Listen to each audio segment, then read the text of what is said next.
This is what federal crash investigators concluded about Ford's hands-free driving system after 3 people died in 2 separate highway collisions.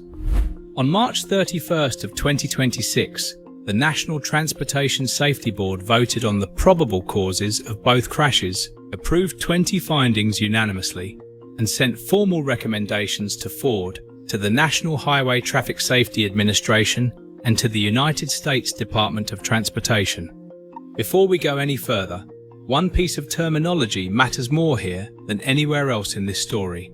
BlueCruise is not autonomous driving, and Ford has never claimed it was.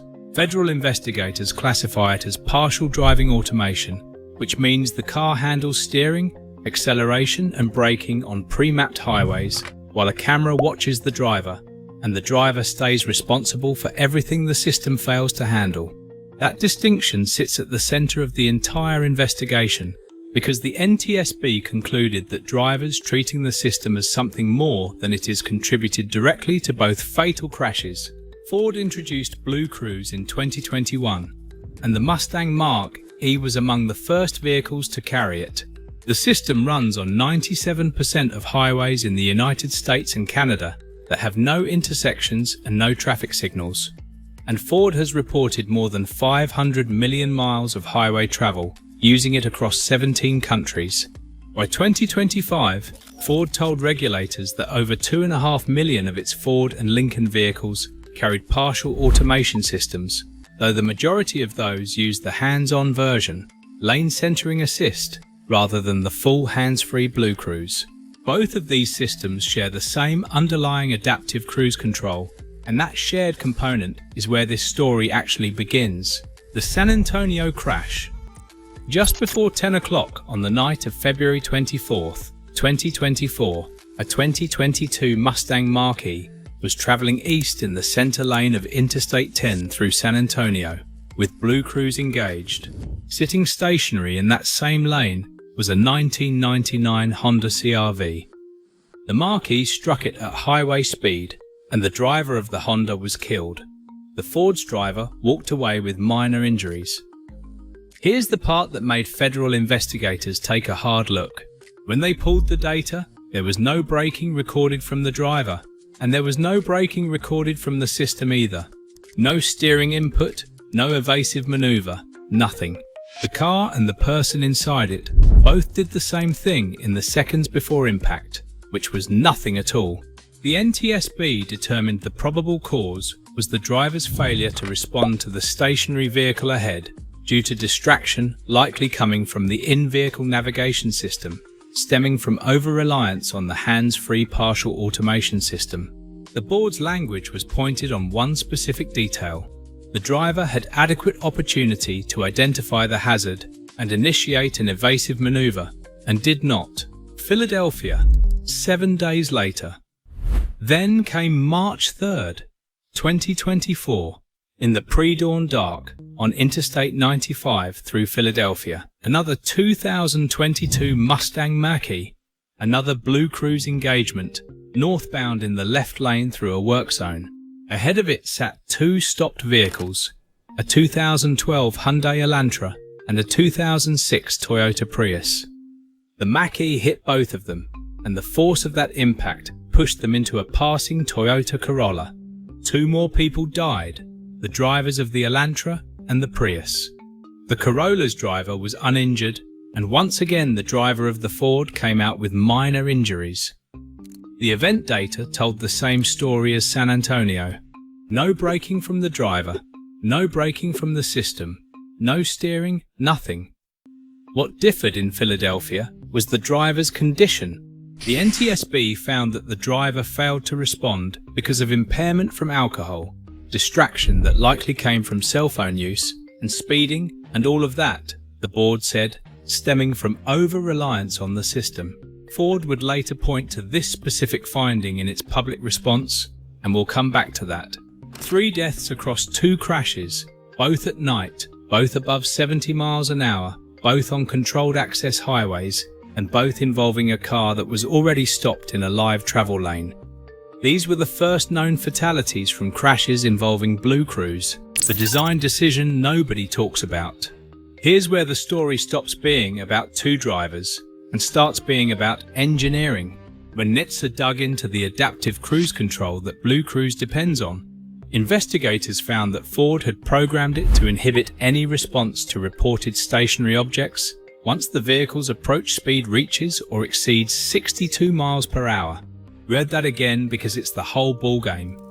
Above 62, a stationary object in your lane does not get a response from the system. There's a reason for that, and it isn't laziness. The problem engineers are solving for is phantom braking, which is what happens when a system misidentifies something harmless as an obstacle and slams the brakes on a highway for no reason. Anyone who has driven a modern car with adaptive cruise has felt some version of it, and it's genuinely dangerous. Ford's fix was to tell the system to stop reacting to stationary objects at speed.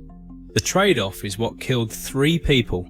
A broken down car sitting in your lane at 75 miles an hour becomes, functionally, invisible. And NTSB also documented that the system's performance can degrade further when visibility is poor or illumination is insufficient, which describes both of these crashes precisely.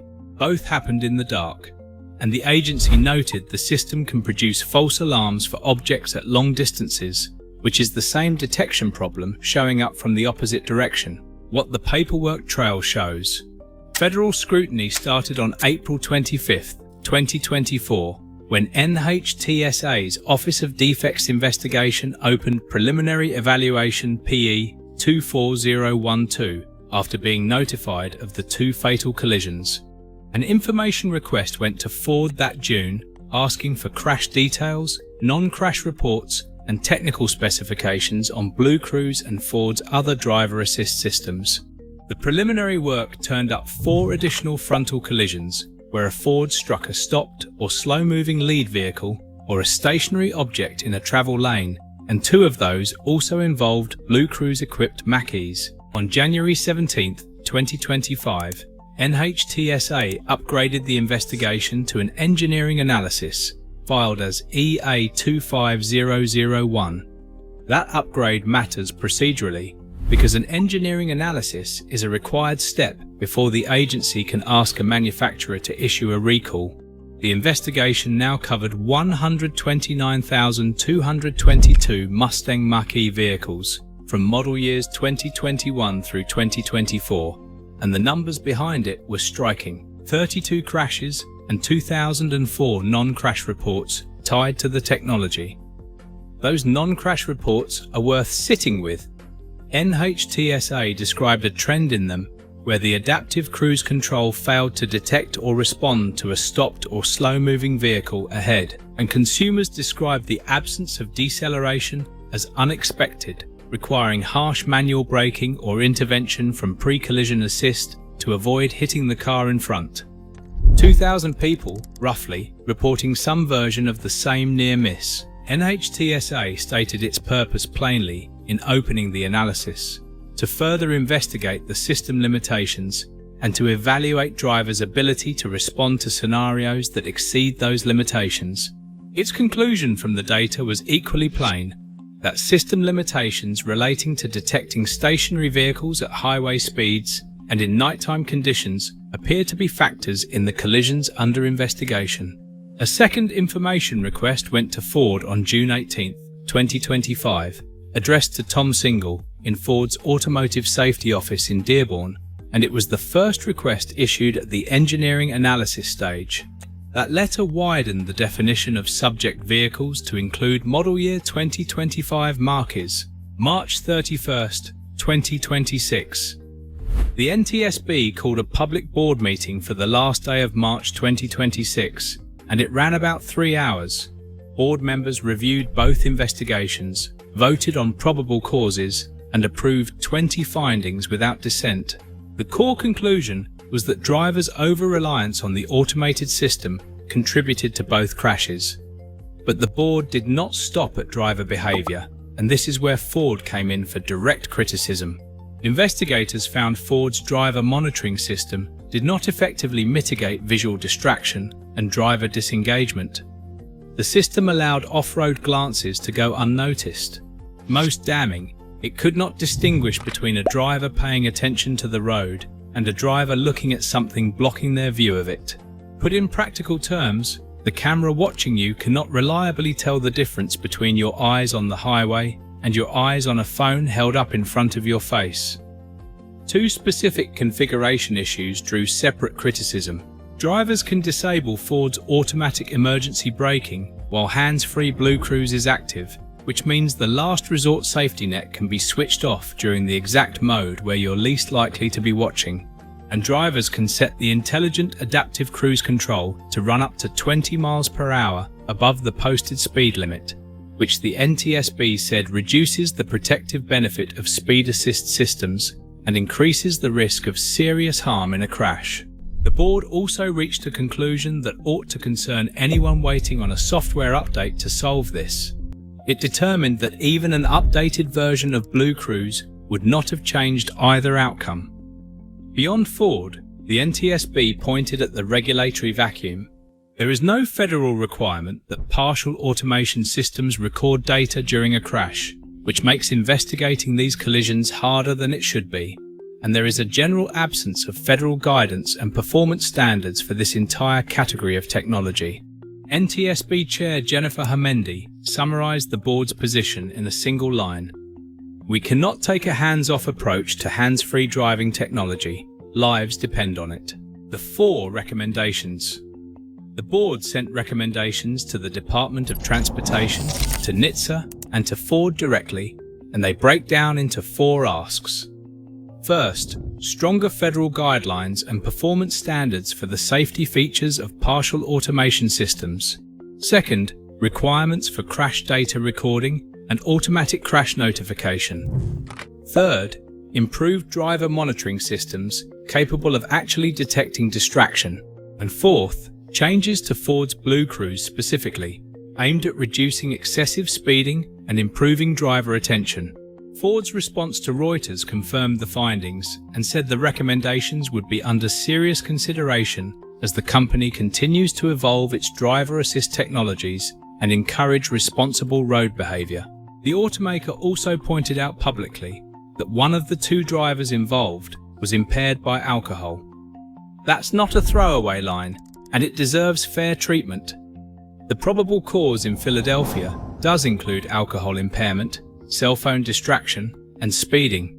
The probable cause in San Antonio does center on a distracted driver who had time to react and didn't. Ford has classified BlueCruise as driver assistance from the beginning, has never marketed it as self-driving, and has 500 million miles of use behind it. Every one of those points is accurate. The counter-argument is that the 62 mph stationary object cutoff wasn't a sensor failing to see something. It was a deliberate engineering choice about what the car would be allowed to react to. A driver monitoring camera that cannot detect a phone at eye level is a design outcome. Allowing automatic emergency braking to be switched off during hands-free operation is a design outcome, and the NTSB's finding that updated software wouldn't have prevented either crash removes the easiest exit from the conversation. Both of those arguments can be true at the same time, and the NTSB essentially said they were, which is why it assigned responsibility to drivers, to Ford's implementation, and to the missing federal standards all at once. What it means if you're driving 1. Strip out the regulatory machinery, and the practical takeaway is short. If you drive a Ford or Lincoln with BlueCruise or lane centering assist, the adaptive cruise control underneath both of them is designed not to react to stationary objects once you're above 62 miles per hour. That's most highway driving in this country. A stopped car, a disabled vehicle, debris in the lane, none of it is guaranteed to register. The camera watching your face is not a substitute for watching the road, because it cannot reliably tell whether you're doing that. And the automatic emergency braking that would otherwise be your final backstop can be turned off, so it's worth confirming yours isn't. 3 people died in 2 crashes 8 days apart, in cars that never touched their brakes, driven by people who never touched theirs. The NTSB spent 2 years working out why, and the answer it arrived at was that the technology did less than the drivers believed it would. and the rules governing that gap barely exist. The board's chair put the whole thing in 9 words when she said we cannot take a hands-off approach to hands-free driving. Federal investigators have made their recommendations. What happens next sits with NHTSA, with the Department of Transportation, and with Ford.